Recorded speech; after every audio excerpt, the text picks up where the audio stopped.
Cuando llegué a la casa de Manuel esa tarde de jueves, lo primero que vi fue el coche de Salvador estacionado frente al portón. Un Mercedes negro que conocía muy bien, porque había sido mi abogado durante 15 años. ¿Qué hacía él aquí a las 3 de la tarde, cuando se suponía que Manuel estaba trabajando? Mi estómago se contrajo con esa sensación que las mujeres de mi edad conocemos bien, esa que nos avisa cuando algo no está bien. No toqué el timbre. Algo me detuvo. En lugar de anunciar mi llegada como siempre hacía, caminé despacio por el jardín lateral hasta la ventana del salón. Las cortinas estaban entrecerradas, pero podía ver perfectamente el interior. Ahí estaban los dos, sentados frente a frente en los sillones de cuero que yo les había regalado el año pasado. Manuel tenía papeles en las manos. Salvador revisaba una carpeta manila. La voz de mi hijo llegó clara hasta mis oídos. Mamá ya no puede vivir sola, Salvador. Ayer se olvidó de cerrar la llave del gas, y la semana pasada no recordaba dónde había puesto las llaves del coche. Mentira. Mentira completa. Yo recordaba perfectamente haber cerrado esa llave, y mis llaves estaban exactamente donde las dejaba siempre, en el plato de cerámica junto a la entrada.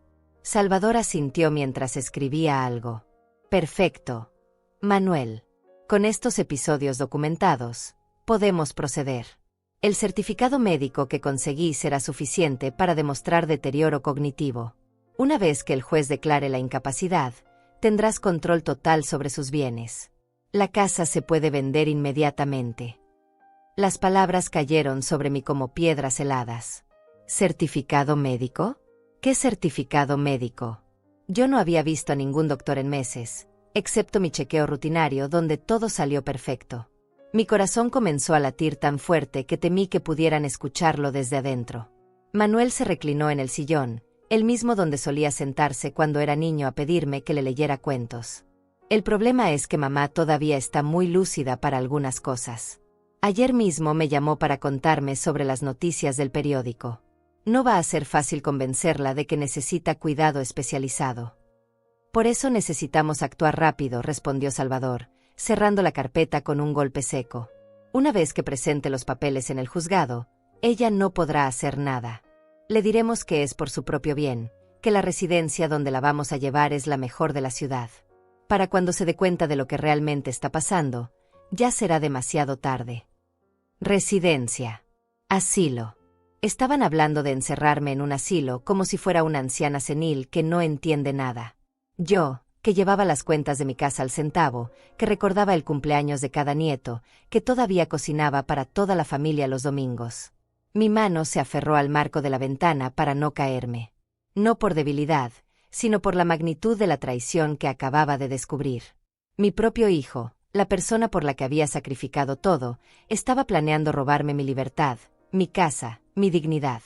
Los escuché hablar de cifras, de plazos, de documentos que ya tenían preparados. Hablaban de mí como si ya estuviera muerta, como si fuera solo un obstáculo que eliminar para llegar a mi dinero. 40 años trabajando día y noche para darle la mejor educación, para comprarle su primera casa, para ayudarlo cada vez que lo necesitó. Salvador se puso de pie y le entregó una carpeta a Manuel. Aquí tienes todo lo que necesitas. Los papeles de la residencia Santa María, el poder notarial que tienes que hacer firmar, y el certificado médico falso. Recuerda, necesitamos que ella firme antes del viernes, porque el lunes presento todo en el juzgado. Manuel tomó los papeles como si fueran un regalo de Navidad. Perfecto. Esta noche voy a cenar con ella y le hago firmar todo. Le voy a decir que son papeles del seguro médico. Ella siempre firma sin leer cuando le digo que es algo importante. Tenía razón. Siempre había confiado en él ciegamente.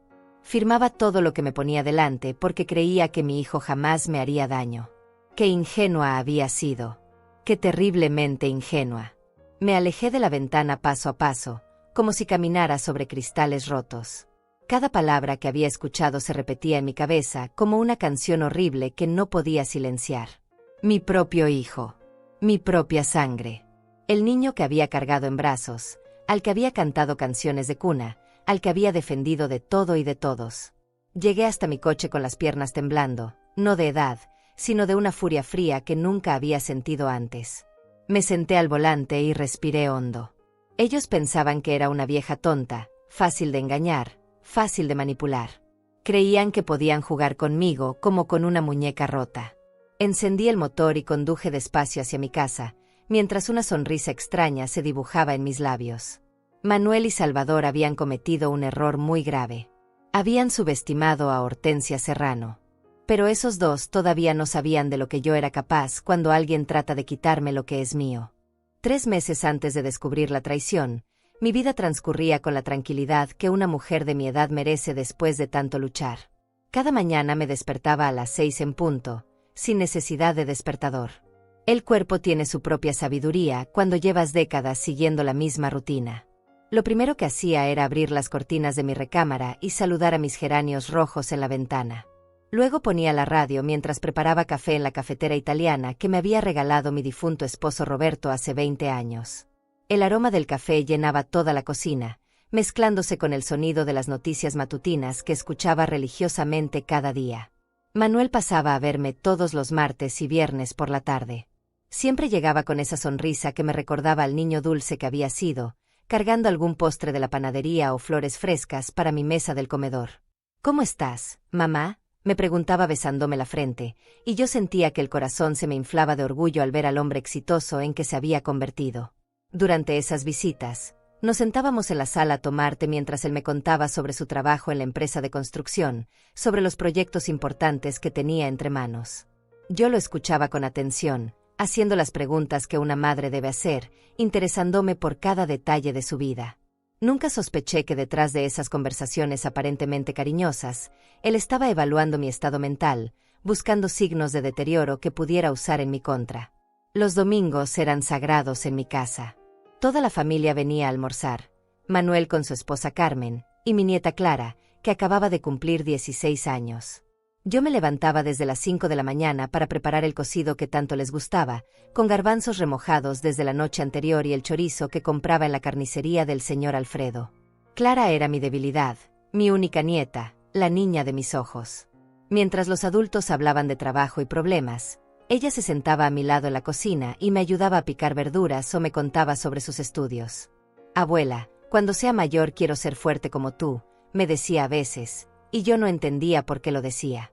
Para mí, ser fuerte solo significaba haber sobrevivido a la pérdida de mi esposo y haber sacado adelante a mi hijo sola. Durante esas tardes familiares, Manuel se mostraba especialmente atento conmigo. Me traía un cojín para la espalda, me servía más agua, se aseguraba de que estuviera cómoda. «Tienes que cuidarte, mamá», me decía con voz preocupada. «A tu edad, cualquier cosa puede pasar». Yo interpretaba esas palabras como amor filial, como la preocupación natural de un hijo por su madre que envejece. Ahora entiendo que cada gesto supuestamente cariñoso tenía una intención oculta. Cuando me preguntaba si recordaba dónde había puesto las llaves, no era por interés genuino, sino para crear una narrativa de despiste. Cuando me sugería que quizás era hora de que alguien me ayudara con las cuentas del banco, no era generosidad, sino el primer paso para tomar control de mis finanzas. Las tardes entre semana las pasaba cuidando mi pequeño jardín en el patio trasero. Tenía tomates, lechugas, hierbas aromáticas y mis queridas rosas blancas que florecían cada primavera. Regar las plantas se había convertido en una meditación silenciosa, un momento de paz donde hablaba con Roberto como si todavía estuviera conmigo. «Nuestro hijo está bien», le decía a su fotografía en el altarcito que había montado junto a la ventana. «Está trabajando mucho, pero está bien». Por las noches, después de cenar algo ligero frente al televisor, me quedaba bordando manteles o tejiendo bufandas para el invierno. Mis manos, aunque con algunas manchas de la edad, seguían siendo hábiles y precisas. Cada puntada era perfecta, cada diseño salía exactamente como lo había planeado. No había nada de deterioro cognitivo en esa precisión. Los viernes por la noche, después de que Manuel se iba, yo revisaba mis cuentas bancarias en la computadora que Clara me había enseñado a usar. Sabía exactamente cuánto dinero tenía, cuánto gastaba cada mes, cuáles eran mis inversiones. Llevaba un registro meticuloso de cada peso que entraba y salía de mi casa. Mi mente estaba perfectamente clara para los números, para las fechas, para todo lo que realmente importaba. Pero había algo que había empezado a cambiar en los últimos meses, algo sutil que yo atribuía a mi imaginación. Manuel había comenzado a hacer preguntas extrañas durante nuestras conversaciones. «¿Recordaste tomar tus medicinas hoy, mamá? cuando yo solo tomaba vitaminas. ¿Estás segura de que cerraste bien la puerta anoche? Cuando siempre había sido obsesiva con los seguros de mi casa. También había notado que revisaba mis cosas con disimulo cuando creía que yo no estaba viendo. Sus ojos recorrían la mesa donde dejaba mis papeles, se fijaba en las cartas que llegaban del banco, preguntaba casualmente sobre documentos que yo guardaba en mi escritorio. En ese momento pensé que era curiosidad normal, preocupación de hijo responsable. Carmen, su esposa, había comenzado a tratarme con esa condescendencia que usan algunas personas con los ancianos. Me hablaba más lento, me explicaba cosas obvias, me preguntaba varias veces si había entendido algo simple. Hortensia, ¿quieres que te ayude a recordar dónde pusiste tu bolso? Me decía con una sonrisa demasiado dulce, cuando mi bolso estaba exactamente donde lo dejaba siempre. Incluso Clara había empezado a mirarme con una expresión diferente, como si estuviera estudiándome, buscando algo en mi comportamiento que yo no podía ver. Durante nuestras conversaciones en la cocina, a veces se quedaba callada observándome mientras yo pelaba papas o amasaba pan. Todos esos pequeños cambios, todas esas miradas extrañas, todas esas preguntas aparentemente inocentes, ahora cobraban sentido. No era paranoia mía ni imaginaciones de vieja. Era la preparación meticulosa de una traición que llevaba meses gestándose en silencio, bajo mis propias narices, mientras yo confiaba ciegamente en las personas que más amaba en el mundo. La vida normal que creía estar viviendo era solo una fachada cuidadosamente construida para hacerme sentir segura mientras ellos preparaban mi caída. Después de aquellos meses de aparente normalidad, comenzaron a suceder cosas que mi instinto no podía ignorar, aunque mi corazón se resistiera a aceptar lo que realmente significaban. Era como si hubiera una corriente subterránea de secretos fluyendo por debajo de todas nuestras conversaciones familiares, y yo empezaba a sentir sus ondas sin entender todavía su origen. La primera señal real llegó un martes por la tarde, cuando Manuel vino de visita como siempre. Yo estaba en la cocina preparando té cuando sonó su teléfono. Contestó con esa voz profesional que usaba para los negocios, pero cuando escuché que mencionaba mi nombre, algo dentro de mi pecho se tensó como una cuerda de guitarra. Sí, ella está bien por ahora, decía mientras caminaba hacia el jardín, alejándose de mí. Pero ya sabes cómo son estas cosas a su edad. ¿A mi edad? ¿Qué cosas a mi edad? Dejé la tetera sobre la estufa y me acerqué a la ventana de la cocina que daba al patio. Manuel estaba de espaldas, hablando en voz baja, gesticulando con la mano libre como hacía cuando discutía algo importante. No pude escuchar más palabras, pero el tono de su voz tenía algo urgente, algo que no me gustó nada. Cuando regresó a la cocina, yo estaba sentada en mi lugar de siempre, sirviendo el té como si nada hubiera pasado. Él guardó el teléfono con una sonrisa que me pareció demasiado estudiada. ¿Todo bien, hijo?, le pregunté con la naturalidad de siempre. Claro, mamá, solo asuntos de trabajo, respondió, pero sus ojos no me miraron directamente cuando lo dijo. Esa noche no pude dormir. Me quedé despierta en la cama, repasando cada palabra de esa conversación telefónica, cada gesto de Manuel, cada inflexión de su voz. Roberto solía decirme que yo tenía un sexto sentido para detectar mentiras, que mi intuición nunca fallaba cuando algo andaba mal. Confía en tu estómago, Hortensia, me decía. Cuando te duele sin razón médica, es porque algo no está bien. La segunda señal llegó el viernes siguiente. Carmen había venido conmigo a hacer compras al mercado, algo inusual porque normalmente ella evitaba esas salidas que consideraba demasiado cansadas. Durante todo el recorrido, se mostró extrañamente atenta, casi vigilante. Cuando me detuve a conversar con la señora Lucía, la vendedora de verduras que conocía desde hace años, Carmen se puso nerviosa.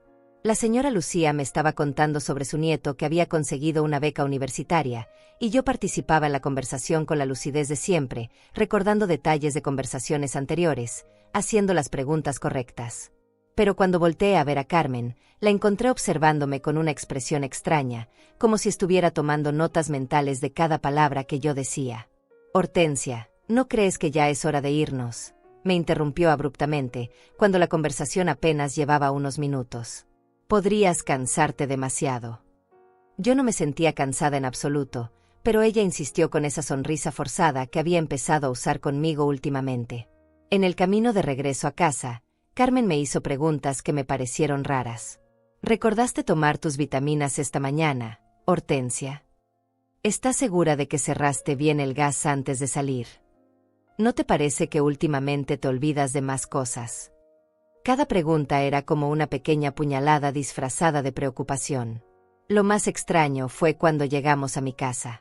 Mientras yo guardaba las compras en la cocina, escuché a Carmen hablando por teléfono en el patio. Su voz sonaba diferente, más conspirativa.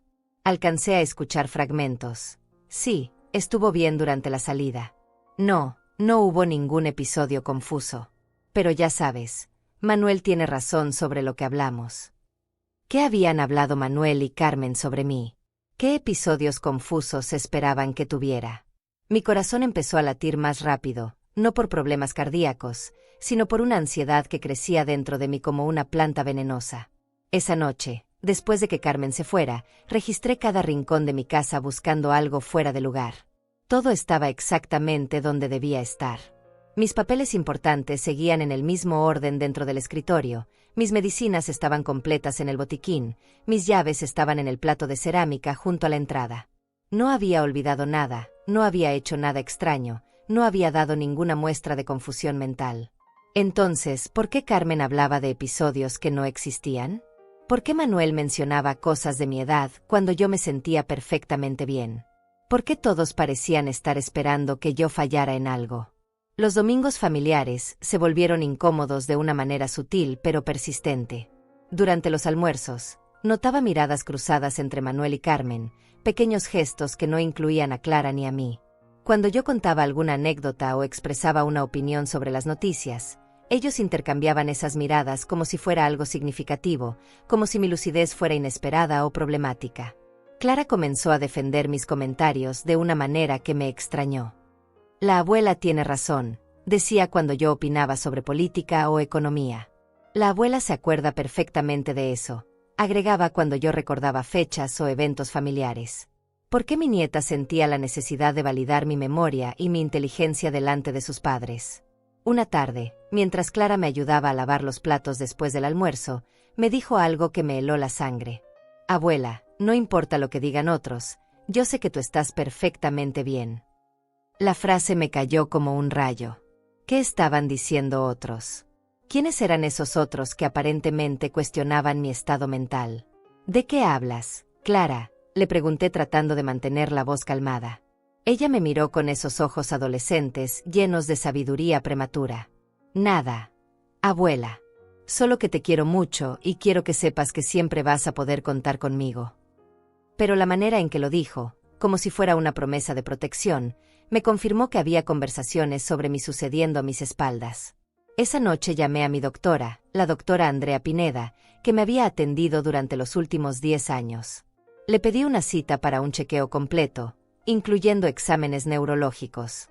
Necesitaba estar completamente segura de que mi mente estaba tan clara como yo creía. Los resultados llegaron una semana después. Perfecta salud mental, reflejos normales, memoria excelente, capacidad cognitiva completamente preservada. Pero en lugar de tranquilizarme, esos resultados me llenaron de una inquietud más profunda. Si yo estaba perfectamente bien, ¿por qué mi familia actuaba como si estuviera perdiendo la razón? ¿Por qué Carmen hablaba de episodios confusos que nunca habían sucedido? ¿Por qué Manuel mencionaba mi edad como si fuera una enfermedad? La respuesta llegó a mi mente como un susurro helado, porque necesitaban que yo pareciera confundida. Porque mi lucidez era un obstáculo para algo que yo todavía no podía imaginar. El momento en que mi mundo se desplomó completamente llegó un miércoles por la tarde, cuando decidí sorprender a Manuel con una visita inesperada. Había horneado su pastel de chocolate favorito, el mismo que le hacía cuando era niño y llegaba triste de la escuela. Pensé que una sorpresa dulce podría devolvernos esa cercanía que últimamente sentía perdida entre nosotros. Cuando llegué a su casa, la puerta principal estaba entreabierta. Escuché voces que venían del estudio, esa habitación que Manuel había convertido en su oficina personal cuando se mudó ahí. No quise interrumpir si estaba trabajando, así que decidí esperar en la sala hasta que terminara su reunión. Pero las voces se oían cada vez más claras, y una de ellas era inconfundiblemente la de Salvador Velasco, mi abogado de confianza. La curiosidad pudo más que mi educación. Me acerqué al pasillo que llevaba al estudio, y desde ahí pude escuchar todo con una claridad que ahora desearía no haber tenido nunca. Lo que escuché destrozó no solo mi confianza, sino la imagen que tenía de las dos personas en las que más había confiado en mi vida. Los papeles están listos, Manuel, decía Salvador con esa voz profesional que yo conocía tan bien. El certificado médico que conseguimos establece deterioro cognitivo progresivo, pérdida de memoria reciente y episodios de confusión. Con esto, cualquier juez declarará la incapacitación sin problemas. Mi corazón se detuvo por completo. ¿Qué certificado médico? ¿Cuándo había yo mostrado deterioro cognitivo? ¿De dónde habían sacado esa información completamente falsa sobre mi estado mental? La voz de Manuel sonaba tranquila, casi alegre. Perfecto. ¿Y qué pasa con la casa y las cuentas bancarias? Salvador respondió con la frialdad de quien discute el precio de un automóvil usado. Una vez declarada incapaz, tú como único hijo tendrás la tutela legal completa. Podrás vender la propiedad, manejar todas sus finanzas y decidir dónde va a vivir. Te recomiendo la residencia Santa María, es discreta y está lejos del centro. La residencia Santa María. Yo conocía ese lugar. Era un asilo de ancianos en las afueras de la ciudad, conocido por recibir a pacientes con demencia severa. Un lugar donde las familias llevaban a sus padres para olvidarse de ellos hasta que la muerte los liberara de la carga económica y emocional. ¿Y si ella se resiste?, preguntó Manuel. Si no quiere firmar los papeles o sospechas algo. La pregunta me atravesó como una lanza. Mi propio hijo estaba preguntando cómo manipularme si yo me daba cuenta de su traición. Salvador se rió con una risa que me sonó diabólica. Manuel, tu madre ha firmado todo lo que le has puesto delante durante años sin leer. Le dices que son papeles del seguro médico, formularios de rutina, cualquier cosa. A su edad, y con el supuesto deterioro que hemos documentado, nadie va a cuestionar su competencia mental en el momento de la firma. Además, continuó Salvador, tenemos testigos que confirmarán los episodios de confusión. Carmen ya acordó declarar sobre las veces que tu madre se ha mostrado desorientada en público. Yo mismo puedo testificar sobre conversaciones donde ella parecía no entender conceptos legales básicos. Mentiras. Todo era mentira. Carmen nunca había presenciado episodios de confusión porque nunca los había habido. Salvador nunca había tenido conversaciones conmigo donde yo mostrara falta de comprensión legal. Todo era una construcción ficticia, una narrativa fabricada para justificar el robo más cruel que podían cometer, el robo de mi libertad. ¿Cuánto tiempo tenemos antes de que sospeche algo?, preguntó Manuel. Su voz sonaba ansiosa, como la de un ladrón planeando un atraco. Salvador reflexionó unos segundos antes de responder. No mucho. Tu madre es más observadora de lo que aparenta. He notado que últimamente hace más preguntas sobre documentos, revisa más cuidadosamente lo que firma. Tenemos que movernos rápido, antes de que se dé cuenta de lo que está pasando. Entonces escuché algo que me hizo temblar de pies a cabeza. Manuel suspiró profundamente y dijo, a veces me siento mal por esto, Salvador.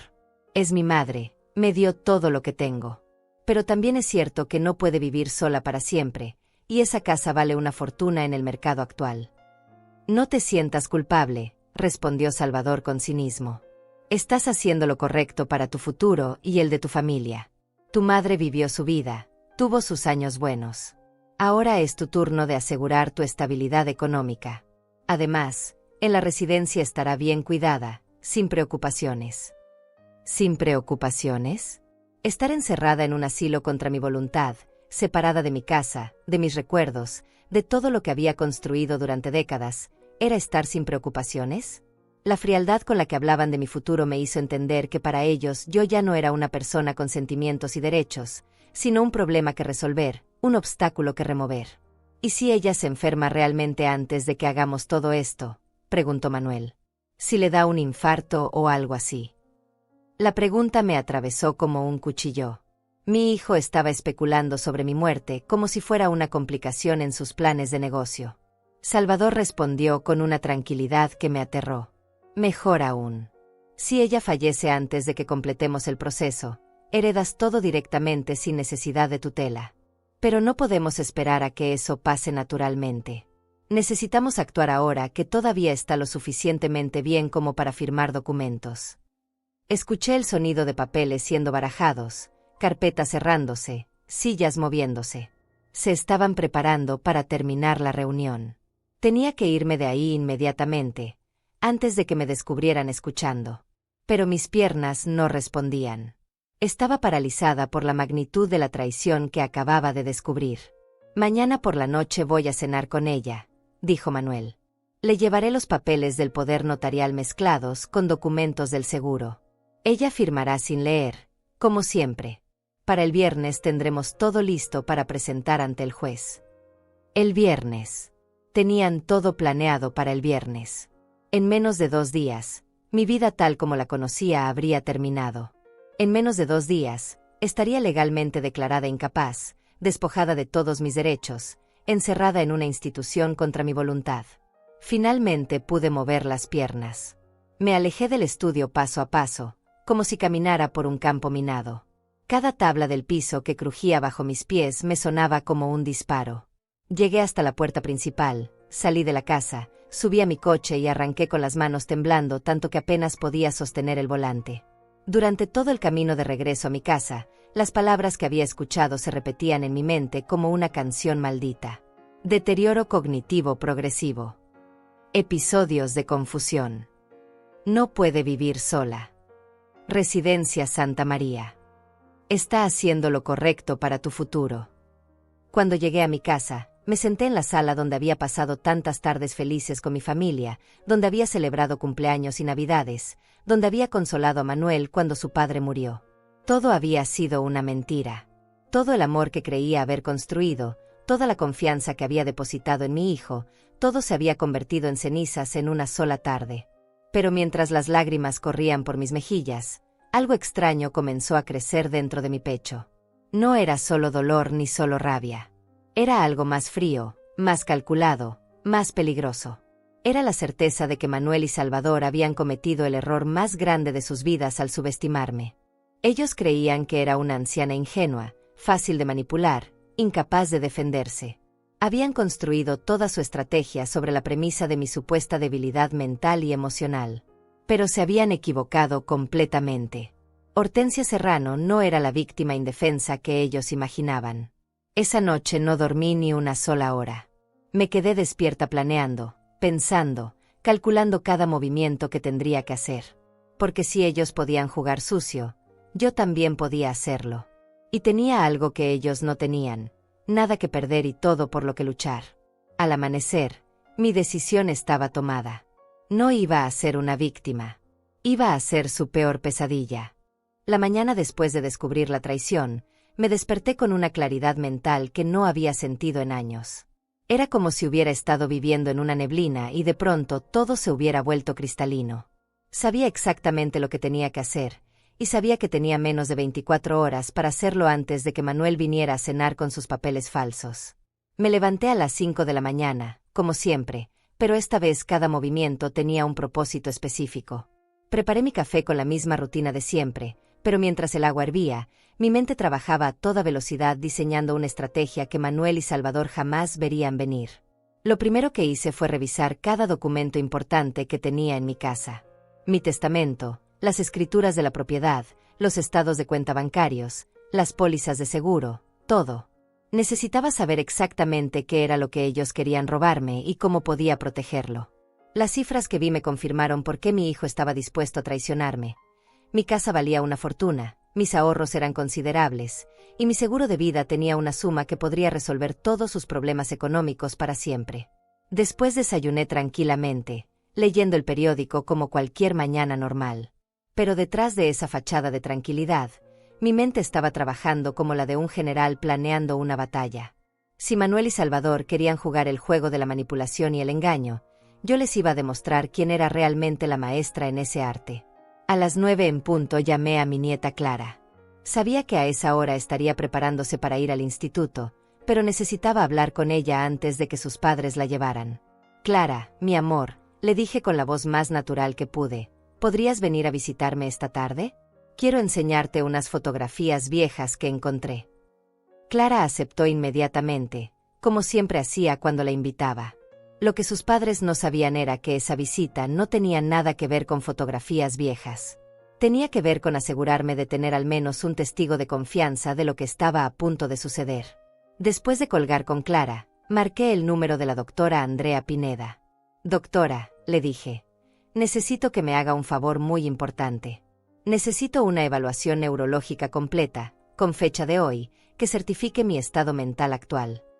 Ella se extrañó por la urgencia, pero cuando le expliqué que era por un asunto legal importante, aceptó recibirme esa misma tarde. El siguiente paso era el más peligroso, pero también el más necesario.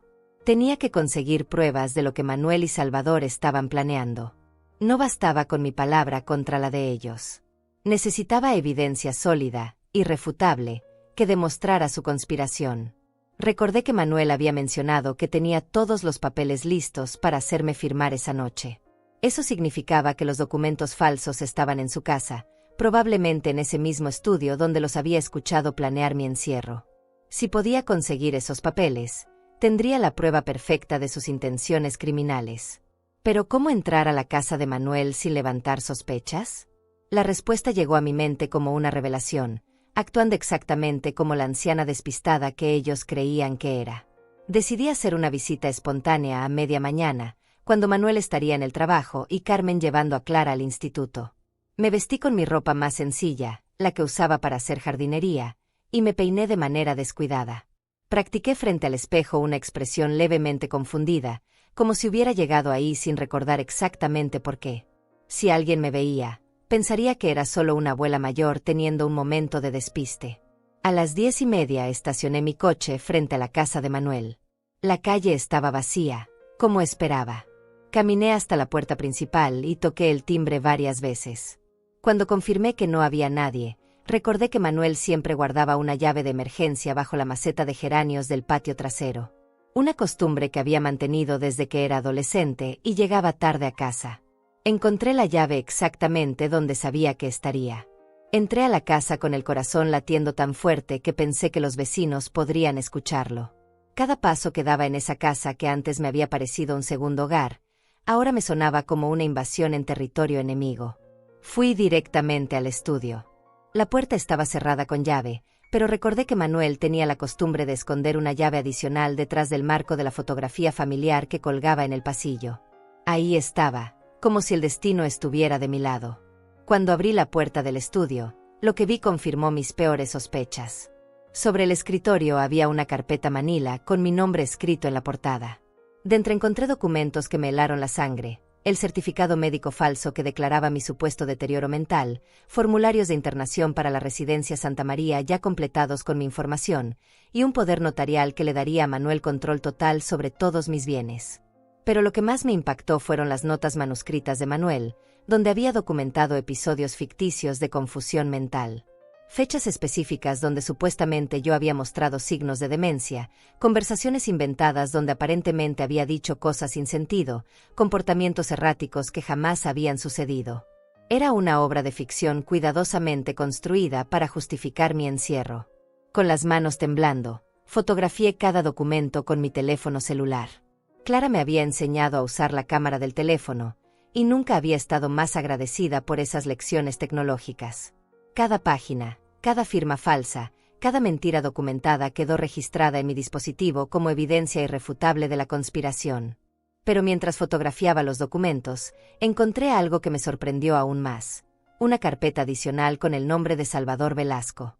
Dentro había recibos de pagos que Manuel le había hecho por servicios legales especiales, correspondencia entre ellos discutiendo los detalles del plan, y lo más perturbador de todo, un borrador de contrato de venta de mi casa a un desarrollador inmobiliario, con una fecha de cierre programada para la próxima semana. No solo querían encerrarme en un asilo.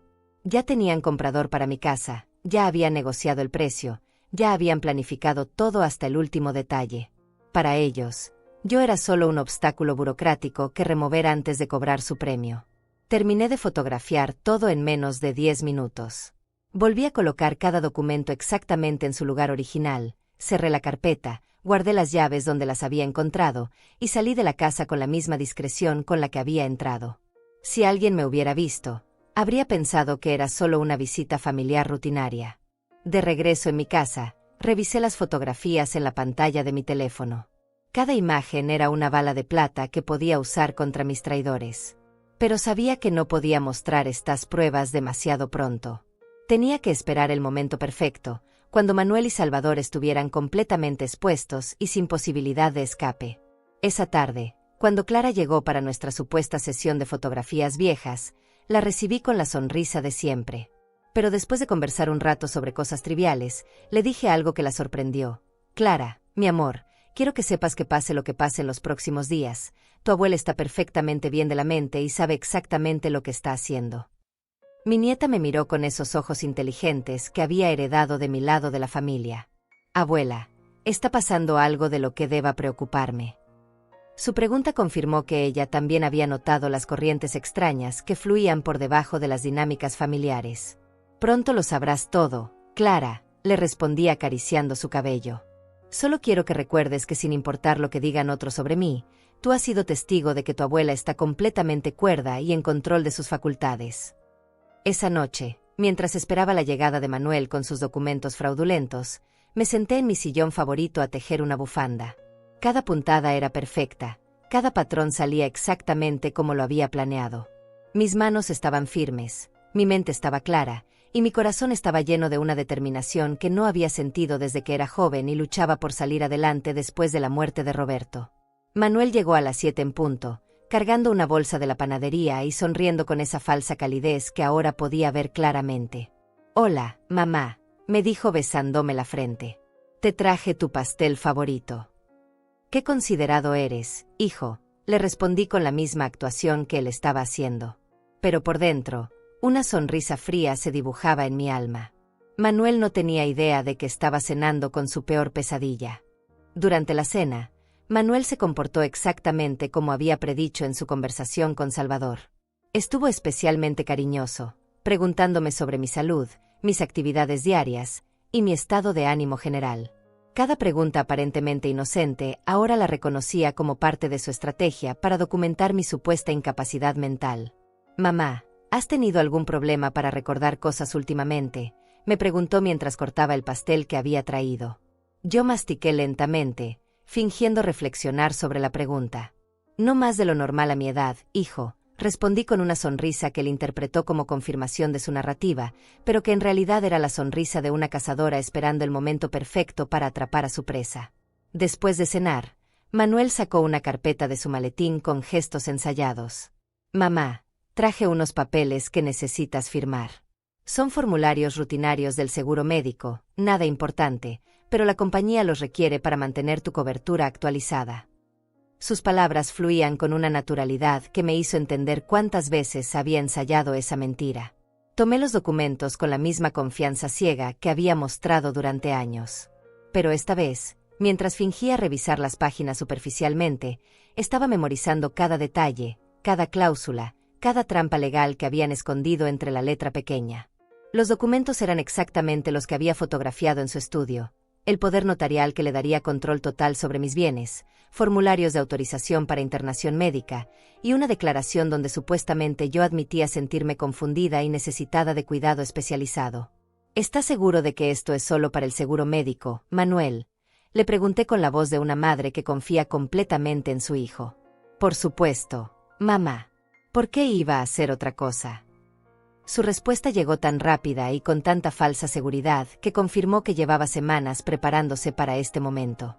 Mientras él esperaba que yo firmara sin leer, como había hecho siempre, yo estaba grabando toda la conversación con mi teléfono celular. Clara me había enseñado a usar la aplicación de grabación, y el pequeño dispositivo estaba escondido en el bolsillo de mi delantal, capturando cada palabra de la traición de Manuel. «Firma aquí, mamá», me dijo señalando la primera línea. «Y aquí también. Son solo confirmaciones de que entiendes los términos del seguro». Cada mentira que salía de su boca quedaba registrada en la grabación que sería su perdición. Pero en lugar de firmar inmediatamente, hice algo que lo descolocó por completo. «¿Sabes qué, Manuel? Déjame leer esto con más cuidado. Últimamente he estado tratando de ser más cuidadosa con los documentos importantes». Vi cómo su expresión cambió sutilmente, como una sombra de pánico cruzó por sus ojos. «Mamá, no es necesario que te compliques leyendo toda esa letra pequeña», dijo tratando de sonar casual. «Son formularios estándar, todos iguales. Además, ya es tarde y no quiero cansarte». Su insistencia en que no leyera los documentos fue otro clavo en su ataúd de evidencias. No me molesta leer, hijo. Además, Roberto siempre me decía que nunca firmara nada sin entender completamente lo que decía. La mención de su padre pareció incomodarlo aún más. Sabía que no podía insistir demasiado sin levantar sospechas reales. Mientras fingía leer los documentos con dificultad, como si la letra pequeña me resultara complicada, estaba en realidad analizando cada cláusula legal con la claridad mental que había mantenido intacta durante todos estos años. Los documentos eran una obra maestra de manipulación legal, redactados de manera que parecieran formularios de seguro médico para alguien que los leyera superficialmente, pero que en realidad transferían todos mis derechos legales a Manuel. ¿Sabes qué, Manuel?, le dije después de varios minutos de supuesta lectura dificultosa. Creo que prefiero llevar estos papeles a Salvador mañana para que me los explique mejor. Él siempre me ayuda a entender los documentos legales complicados. La expresión de terror que cruzó por su rostro fue imperceptible para alguien que no lo conociera tan bien como yo, pero para mí fue clara como el agua. No es necesario molestar a Salvador con algo tan simple, mamá, respondió con una risa forzada. Además, estos papeles tienen fecha límite para mañana. Si no los enviamos esta noche, podrías perder tu cobertura médica. La urgencia artificial que introdujo en su voz fue otra prueba más de sus intenciones fraudulentas. En ese momento supe que había llegado el momento de darle la primera pista de que su plan no funcionaría como esperaba. «¿Sabes qué es extraño, Manuel?», le dije con voz aparentemente ingenua. «Ayer llamé a la compañía de seguros para preguntar sobre mi cobertura, y me dijeron que todo estaba perfectamente al día. No mencionaron ningún formulario pendiente». Vi cómo la sangre se le iba del rostro. Su mente trabajaba frenéticamente tratando de improvisar una explicación para esa discrepancia. «Tal vez hablaste con el departamento equivocado, mamá. Las compañías de seguros son muy grandes. A veces la mano derecha no sabe lo que hace la izquierda». Su explicación desesperada quedó grabada junto con todo lo demás. Pero decidí no presionarlo más esa noche. Necesitaba que él creyera que todavía tenía control de la situación, que su plan seguía funcionando. «Tienes razón, hijo. A veces estas compañías grandes son muy confusas». Le devolví los documentos sin firmar. «¿Puedo firmarlo mañana? Estoy un poco cansada y quiero estar segura de que entiendo todo correctamente». Manuel tuvo que aceptar, aunque era evidente que la demora no estaba en sus planes. «Por supuesto, mamá. Pero trata de firmarlo temprano, ¿de acuerdo? No queremos que tengas problemas con tu seguro».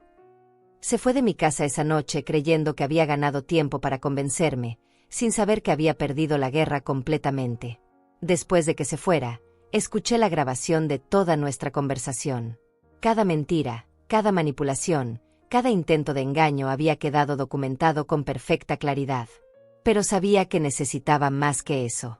Necesitaba evidencia de la conspiración completa, incluyendo la participación de Salvador. Esa noche llamé a Clara y le pedí que viniera a desayunar conmigo la mañana siguiente. «Necesito pedirte un favor muy especial, mi amor», le dije. «Y quiero que sepas que estás ayudando a tu abuela a protegerse de algo muy serio». Clara aceptó inmediatamente, sin hacer preguntas, con esa lealtad incondicional que solo los nietos pueden dar.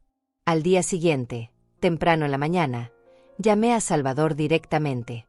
«Salvador, necesito verte hoy para revisar algunos documentos importantes. Manuel me trajo unos papeles anoche que me gustaría que revisaras conmigo». Su respuesta fue inmediata y entusiasta, como la de un depredador que ve a su presa acercarse voluntariamente. «Por supuesto, Hortensia. ¿Qué tal si pasas por mi oficina a las 11? Podemos revisar todo con calma». Su voz sonaba triunfante, como si finalmente fuera a cerrar el negocio más lucrativo de su carrera. Pero Salvador no sabía que yo ya había hablado con la doctora Andrea Pineda, quien me había dado un certificado médico completo fechado el día anterior, confirmando mi perfecta salud mental y capacidad cognitiva plena. Tampoco sabía que tenía fotografías de todos sus documentos fraudulentos, grabaciones de las conversaciones con Manuel, y un testigo de confianza que podría confirmar mi lucidez mental. Cuando llegué a su oficina esa mañana, llevaba conmigo una sorpresa que cambiaría su vida para siempre. En mi bolso tenía copias de todas las evidencias que había recopilado, pero también algo más, Una carta de autorización que había obtenido esa madrugada del fiscal de distrito, quien había mostrado un interés inmediato cuando le expliqué telefónicamente que tenía evidencia de una conspiración para cometer fraude contra una persona mayor. Salvador me recibió con esa sonrisa falsa que había perfeccionado durante años de engañar a clientes vulnerables. Hortensia, querida, qué gusto verte. Manuel me contó que tienes algunas dudas sobre los papeles del seguro médico. Así es, Salvador, le respondí con la voz más dulce que pude. Tengo muchas preguntas sobre esos documentos. Pero primero, tengo algo que mostrarte que creo que te va a interesar mucho. Saqué mi teléfono celular y puse la grabación de la conversación entre él y Manuel que había escuchado días atrás. Su rostro se transformó completamente cuando escuchó su propia voz diciendo: el certificado médico que conseguimos establece deterioro cognitivo progresivo. ¿De dónde sacaste eso?, me preguntó con la voz quebrada. Por primera vez en años, Salvador Velasco había perdido el control de una situación legal. De la misma manera que conseguí esto, le respondí mostrándole las fotografías de todos los documentos fraudulentos. Y esto también, agregué enseñándole el certificado médico real que probaba mi perfecta salud mental. Salvador entendió inmediatamente que había perdido. Pero lo que no sabía era que Clara estaba esperando afuera de su oficina con instrucciones precisas de llamar al fiscal de distrito si yo no salía en exactamente 30 minutos. ¿Qué quieres, Hortensia?, me preguntó con la voz de un hombre derrotado. Su pregunta me hizo sonreír con una satisfacción que no había sentido en años. Quiero justicia, Salvador. Y la voy a conseguir. La cara de Salvador cuando se dio cuenta de que había caído en mi trampa fue un momento que atesoraré para siempre. Durante años, este hombre había manipulado a personas mayores vulnerables, aprovechándose de su confianza para enriquecerse a costa de sus ahorros y propiedades. Pero ahora estaba frente a una mujer que había volteado las cartas en su contra. Hortensia, podemos hablar de esto civilizadamente, me dijo tratando de recuperar su compostura profesional. Tal vez hubo un malentendido sobre los documentos. Podemos solucionarlo sin involucrar a terceros. Su voz temblaba ligeramente, y pude ver gotas de sudor formándose en su frente a pesar del aire acondicionado de su oficina.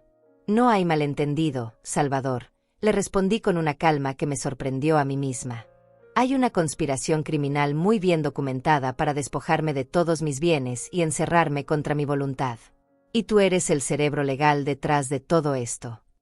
Cada palabra que pronuncié cayó sobre él como una sentencia judicial. Saqué de mi bolso las copias de todos los documentos que había fotografiado en casa de Manuel. Certificados médicos falsos firmados por doctores que no existen, formularios de internación completados sin mi conocimiento, poderes notariales redactados para robar mis propiedades. ¿Sabes cuántos años de cárcel puede recibir un abogado por fraude contra personas mayores, Salvador? Su rostro se puso completamente pálido.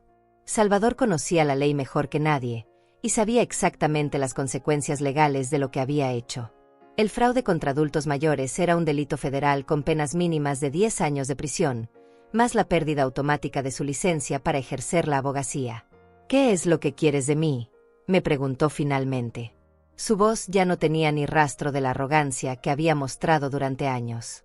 Era la voz de un hombre que sabía que su carrera y su libertad dependían de las próximas palabras que yo dijera.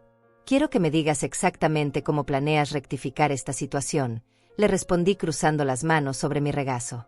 Y quiero que sepas que cada palabra de esta conversación está siendo grabada, tal como grabé tu conspiración con mi hijo. Salvador miró hacia la puerta de su oficina, como si considerara la posibilidad de escapar. Pero sabía que no tenía a dónde ir. Puedo destruir todos los documentos falsos, ofreció desesperadamente. Puedo contactar a Manuel y decirle que todo el plan se canceló. Podemos fingir que nada de esto pasó. Su propuesta me confirmó que no había entendido la magnitud del problema en el que se había metido. Salvador, ya no se trata de cancelar el plan. Se trata de enfrentar las consecuencias de haber intentado ejecutarlo. Tú y Manuel creyeron que era una anciana indefensa que podían manipular a su antojo. Pero se equivocaron completamente. En ese momento, saqué mi teléfono y marqué un número que tenía preparado desde la noche anterior. Clara, mi amor, soy la abuela. Sí, ya terminé mi reunión con Salvador. Puedes llamar al fiscal de distrito ahora y decirle que estamos listos. Colgué el teléfono y miré a Salvador con una sonrisa que debe haberle helado la sangre. ¿Llamaste al fiscal de distrito?, me preguntó con la voz quebrada. Hortensia, esto puede arruinar mi carrera, mi familia, toda mi vida. No podemos llegar a un acuerdo. ¿Un acuerdo?, le pregunté levantando una ceja. ¿Como el acuerdo que hiciste con mi hijo para robarme mi casa y encerrarme en un asilo? ¿Como el acuerdo que hiciste para falsificar certificados médicos y documentos legales? No, Salvador. Los únicos acuerdos que voy a hacer a partir de ahora van a ser con el fiscal de distrito. Durante los siguientes 20 minutos, esperamos en silencio la llegada de las autoridades. Salvador intentó varias veces iniciar conversaciones para negociar, pero yo permanecí callada, observándolo desmoronarse lentamente. Era fascinante ver cómo un hombre que había construido su carrera manipulando a otros se volvía completamente indefenso cuando las tornas se volteaban. Cuando llegó el investigador del fiscal de distrito acompañado de 2 detectives, Salvador trató de mantener una fachada profesional. Oficiales, creo que ha habido un malentendido. La señora Serrano puede estar confundida sobre algunos documentos rutinarios que estábamos preparando para su beneficio. El investigador, un hombre joven llamado Iván Huerta, miró a Salvador con el desdén que reservaba para los criminales que intentaban mentir hasta el final. Señor Velasco, hemos revisado la evidencia que la señora Serrano nos proporcionó esta mañana. No hay ningún malentendido. Hay una conspiración criminal muy clara. Le entregué al investigador todas las copias que había preparado, las fotografías de los documentos fraudulentos, las grabaciones de las conversaciones, el certificado médico real que probaba mi competencia mental, y una cronología detallada de todos los eventos que había documentado meticulosamente. Además, agregué con una satisfacción que no pude ocultar, tengo grabada la confesión completa que el señor Velasco acaba de hacer en esta oficina, donde admite haber creado documentos falsos y conspirado para cometer fraude. Salvador me miró con una expresión de horror absoluto. No hice ninguna confesión. Solo estaba tratando de explicar un malentendido. Pero sus palabras sonaban huecas incluso para él mismo. El investigador Huerta le leyó sus derechos mientras los detectives registraban su oficina en busca de más evidencia. Señor Velasco, queda arrestado por conspiración para cometer fraude contra una persona mayor, falsificación de documentos y ejercicio ilegal de la profesión. Las esposas cerrándose alrededor de sus muñecas produjeron un sonido que me resultó música para mis oídos. Pero mi trabajo no había terminado. Salvador era solo la mitad de la ecuación. Todavía quedaba la parte más dolorosa, enfrentar a Manuel. El investigador Huerta me informó que necesitaban mi colaboración para tender una trampa que permitiera arrestar a mi hijo con las manos en la masa. Señora Serrano, necesitamos que llame a su hijo y le diga que ya firmó los documentos, me explicó el investigador. Cuando él venga a recogerlos, estaremos esperándolo con suficiente evidencia para proceder con los cargos criminales. La idea de usar a mi propio hijo como carnada en una operación policial me desgarró el corazón. Pero recordé las palabras que había escuchado cuando planeaba encerrarme como si fuera un animal enfermo, y mi resolución se fortaleció. Manuel había elegido convertirse en mi enemigo, ahora tendría que enfrentar las consecuencias de esa elección. Esa tarde, desde mi casa y con los investigadores escuchando cada palabra, llamé a Manuel. Hijo, ya firmé los papeles que me trajiste anoche. ¿Puedes pasar a recogerlos esta noche? Quiero tenerlos listos antes de que se venza el plazo. La alegría en su voz fue como una puñalada. Perfecto, mamá. Paso por ellos a las 7. Te amo mucho, y quiero que sepas que todo lo que estoy haciendo es por tu propio bien. Sus palabras de falso amor, sabiendo lo que realmente tenía planeado para mí, me confirmaron que había tomado la decisión correcta. Cuando colgué el teléfono, el investigador Huerta me miró con una mezcla de admiración y lástima. Señora Serrano, sé que esto no puede ser fácil para usted. Procesar a su propio hijo debe ser la decisión más difícil que ha tomado en su vida. No es difícil cuando ese hijo está dispuesto a destruir a su madre por dinero, le respondí con una firmeza que me sorprendió. Manuel dejó de ser mi hijo el momento en que decidió traicionarme. Ahora es solo un criminal que necesita enfrentar la justicia. Esa noche, mientras esperaba la llegada de Manuel con los documentos fraudulentos que sellarían su destino, me senté en mi sillón favorito y reflexioné sobre el camino que había recorrido en solo una semana. Había pasado de ser una víctima potencial a convertirme en la cazadora. Había demostrado que la experiencia y la sabiduría de una mujer de mi edad podían ser armas más poderosas que cualquier conspiración de jóvenes arrogantes. A las 7 en punto, Manuel tocó el timbre de mi casa sin saber que estaba tocando la puerta de su propia perdición. Manuel llegó puntual como siempre, cargando flores frescas y esa sonrisa que durante años había interpretado como amor filial, pero que ahora reconocía como la máscara de un depredador. «Hola, mamá», me dijo besándome la frente con una ternura completamente falsa. «¿Cómo te sientes hoy? Espero que hayas descansado bien después de tomar esa decisión tan importante». «Me siento perfectamente bien, hijo», le respondí con una calma que me sorprendió incluso a mí.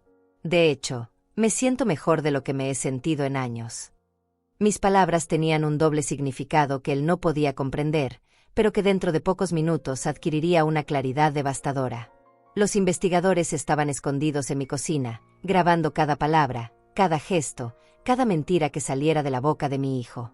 Habían instalado cámaras discretas que capturarían todo el intercambio para usarlo como evidencia en el juicio que cambiaría nuestras vidas para siempre.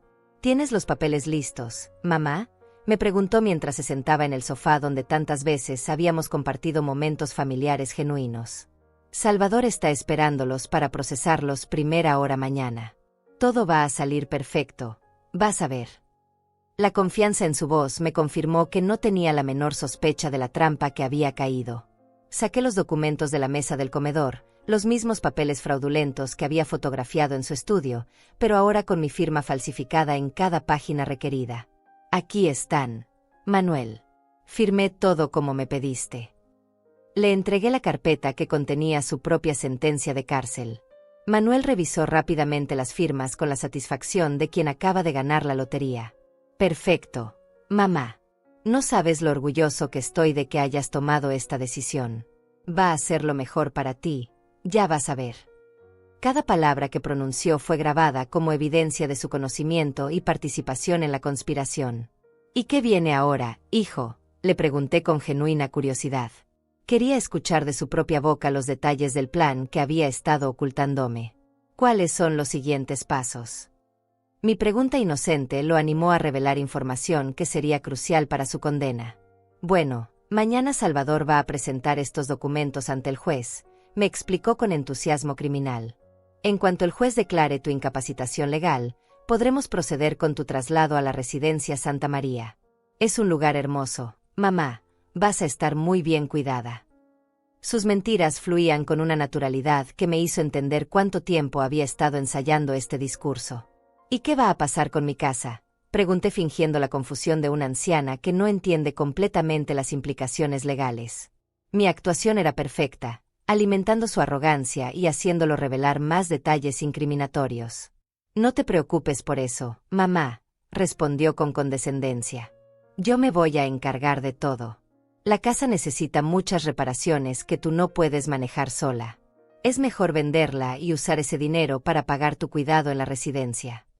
La facilidad con la que mentía sobre vender mi casa me confirmó que había estado planeando esto durante meses. «Ya tienes comprador para la casa», insistí, necesitando que confesara los detalles completos de su plan. «No es muy rápido venderla». Mis preguntas aparentemente inocentes lo llevaron exactamente donde yo quería. «Bueno, sí, ya hay alguien interesado», admitió Manuel con una sonrisa que no pudo ocultar completamente. «Salvador conoce a un desarrollador que está dispuesto a hacer una oferta muy generosa. Es una oportunidad perfecta, mamá. Todo va a salir mejor de lo que podrías imaginar». En ese momento, decidí que había escuchado suficientes confesiones. Era hora de revelar la verdad y ver cómo reaccionaba cuando se diera cuenta de que había caído en una trampa perfectamente diseñada. «Manuel», le dije con una voz que cambió completamente de tono, «hay algo que necesitas saber sobre estos documentos que acabas de revisar». La expresión de su rostro cambió sutilmente, como si hubiera detectado algo diferente en mi voz. «¿Qué quieres decir, mamá?». Su pregunta tenía un matiz de inquietud que no había estado ahí segundos antes. «Quiero decir que cada firma en estos papeles es falsa», le respondí mirándolo directamente a los ojos. «Quiero decir que sé exactamente lo que tú y Salvador han estado planeando durante meses. Quiero decir que escuché cada palabra de su conspiración para robarme mi casa y encerrarme en un asilo». Vi cómo la sangre se le drenaba completamente del rostro. Su boca se abrió y cerró varias veces sin emitir sonido, como un pez fuera del agua. Mamá, ¿de qué estás hablando? Creo que estás confundida. No estoy confundida, Manuel, le dije levantándome del sillón con una dignidad que me había ganado a pulso. Estoy perfectamente cuerda, como puede confirmar el certificado médico que obtuve ayer de la doctora Andrea Pineda. Lo que estoy es decepcionada de descubrir que mi propio hijo es un ladrón y un mentiroso. Manuel se puso de pie bruscamente, dejando caer los documentos al suelo. Mamá, no sé qué te han dicho, pero alguien te está manipulando. Yo nunca haría nada para lastimarte. Su negación desesperada fue patética, especialmente porque estaba siendo grabada junto con todas sus confesiones anteriores. Alguien me está manipulando, repetí con una risa que no tenía nada de humor. Manuel, tengo grabaciones de tu conversación con Salvador donde planean declararme incapaz mentalmente. Tengo fotografías de todos los documentos fraudulentos que prepararon. Tengo evidencia de que ya negociaron la venta de mi casa sin mi conocimiento. La expresión de terror que cruzó por su rostro confirmó que sabía que había perdido completamente. Pero aún trató de mantener la farsa. Mamá, si escuchaste algo, seguramente lo malinterpretaste. Salvador y yo solo estábamos discutiendo opciones hipotéticas para el futuro, por si algún día necesitaras ayuda. Opciones hipotéticas. Le pregunté sacando mi teléfono celular. Es hipotético cuando Salvador dice textualmente, ¿el certificado médico que conseguimos establece deterioro cognitivo progresivo?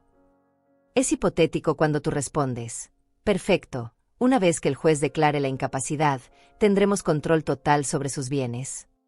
Reproduje fragmentos de la grabación que había hecho días atrás. Su propia voz llenó la sala, confesando cada detalle de la conspiración con una claridad que no admitía interpretaciones alternativas. Manuel se desplomó de nuevo en el sofá, comprendiendo finalmente que había sido completamente derrotado. Mamá, nosotros, es complicado, balbuceó sin poder formar una defensa coherente. Pensamos que sería lo mejor para ti. A tu edad, vivir sola puede ser peligroso. ¿Lo mejor para mí? Le pregunté con una furia fría que nunca había sentido antes. ¿Encerrarme en un asilo basándose en mentiras era lo mejor para mí? ¿Vender mi casa sin mi conocimiento era lo mejor para mí? ¿Robar todos mis ahorros era lo mejor para mí? En ese momento, los investigadores salieron de la cocina. Manuel Serrano, dijo el investigador Huerta mostrando su placa, queda usted arrestado por conspiración para cometer fraude contra una persona mayor, falsificación de documentos e intento de robo. El sonido de las esposas cerrándose alrededor de las muñecas de mi hijo fue el momento más doloroso y liberador de toda mi vida. Manuel me miró con una expresión que mezclaba shock, miedo y algo que podría haber sido arrepentimiento. Mamá, ¿llamaste a la policía? ¿Vas a enviar a tu propio hijo a la cárcel? Su pregunta sonó como la súplica de un niño, pero ya no era mi niño. Era un criminal que había intentado destruir a su propia madre. Tú te enviaste a la cárcel el momento en que decidiste traicionarme, le respondí con una firmeza que me sorprendió. Yo solo me aseguré de que enfrentaras las consecuencias de tus acciones. Mis palabras cayeron sobre él como piedras, pesadas e irrevocables. Mientras se lo llevaban, Manuel gritó desde la puerta, «Mamá, soy tu hijo. No puedes hacerme esto». Pero sus gritos sonaban huecas. El hijo que yo había criado y amado jamás habría intentado robarme mi libertad y mi dignidad. El hombre que se llevaban esposado era un extraño que había usado el rostro de mi hijo para cometer la traición más cruel.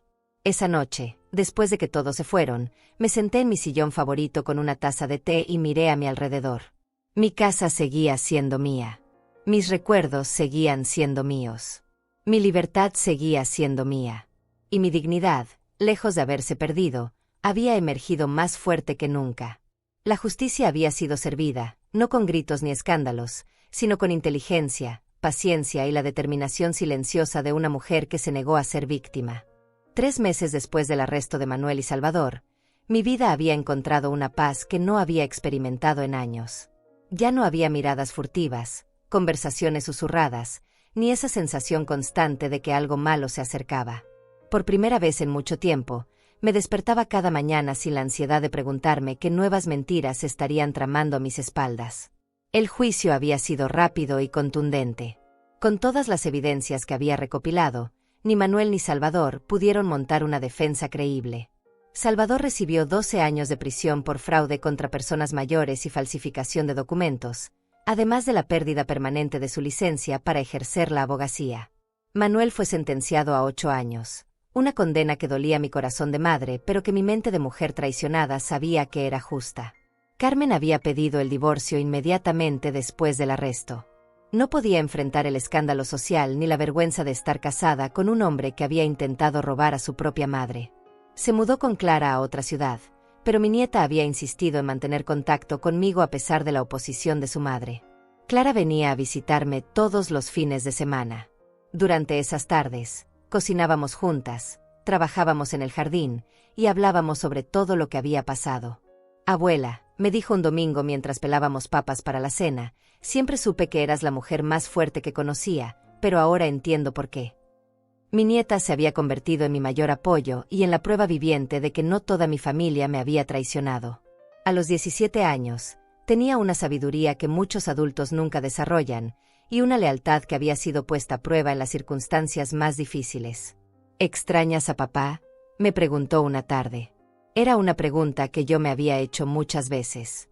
«Extraño al niño que fue», le respondí con honestidad. «Extraño al hijo que creí tener. Pero no extraño al hombre en que se convirtió, porque ese hombre nunca fue realmente mi hijo». La casa se había vuelto mía de una manera completamente nueva.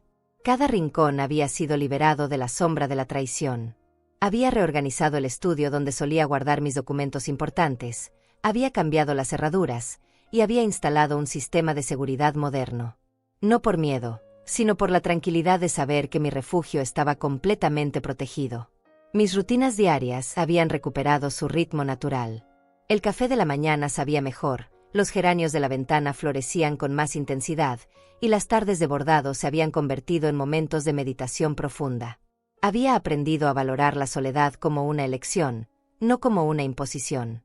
Los vecinos del barrio me miraban con una mezcla de admiración y respeto que antes no había sentido. La historia de cómo había desenmascarado la conspiración se había extendido por toda la comunidad, y muchas mujeres de mi edad habían comenzado a acercarse para pedirme consejos sobre cómo protegerse de familiares aprovechados. «Señora Hortensia», me dijo la señora Lucía del mercado, «usted nos enseñó que nunca es tarde para defenderse». Sus palabras me llenaron de un orgullo que no tenía nada que ver con vanidad y todo que ver con haber encontrado mi propia fuerza. Había decidido usar mi experiencia para ayudar a otros. Una vez por semana, daba charlas en el centro comunitario sobre los derechos de las personas mayores y cómo detectar signos de abuso financiero familiar. Mi historia servía como ejemplo de que la edad no es sinónimo de vulnerabilidad, sino de sabiduría acumulada. El dinero que Manuel había planificado robar seguía intacto en mis cuentas bancarias. Había decidido usarlo para crear un fondo de asistencia legal para personas mayores víctimas de fraude familiar. Era mi manera de convertir algo terrible en una fuerza para el bien. Una tarde, mientras regaba mis rosas blancas, pensé en Roberto. «Lo logré, amor», le dije a su fotografía en el altarcito junto a la ventana. Protegí lo que construimos juntos, y me protegí a mí misma. Sentí una paz que me confirmó que había tomado todas las decisiones correctas. Clara había comenzado a estudiar Derecho, inspirada por todo lo que había presenciado. «Quiero ayudar a personas como tú, abuela», me había dicho. «Quiero asegurarme de que nadie más tenga que pasar por lo que tú pasaste». Su determinación era el regalo más hermoso que podía haber surgido de toda esta experiencia dolorosa. Al final de ese tercer mes, recibí una carta de Manuel desde la prisión. Era la primera comunicación que intentaba conmigo desde su arresto. La carta estaba llena de excusas, justificaciones y súplicas de perdón que sonaban huecas y calculadas. La leí una sola vez y la guardé en una caja junto con todas las otras evidencias del caso. No respondí la carta. El Manuel que había escrito esas palabras seguía siendo el mismo hombre que había planeado robarme mi libertad. El arrepentimiento verdadero se demuestra con acciones, no con palabras escritas desde una celda cuando las consecuencias ya son inevitables. Esa noche, me senté en mi sillón favorito con una taza de té y reflexioné sobre el camino recorrido. Había descubierto una fuerza dentro de mí que no sabía que existía. Había aprendido que la traición más dolorosa puede convertirse en la liberación más completa cuando se enfrenta con coraje e inteligencia. Mi casa estaba en silencio, pero era un silencio elegido, no impuesto. Era el silencio de una mujer que había recuperado el control total de su vida y que había demostrado que la experiencia y la determinación son armas más poderosas que cualquier conspiración. Ellos pensaron que me estaban mandando lejos. Pero en realidad, me habían devuelto a mí misma.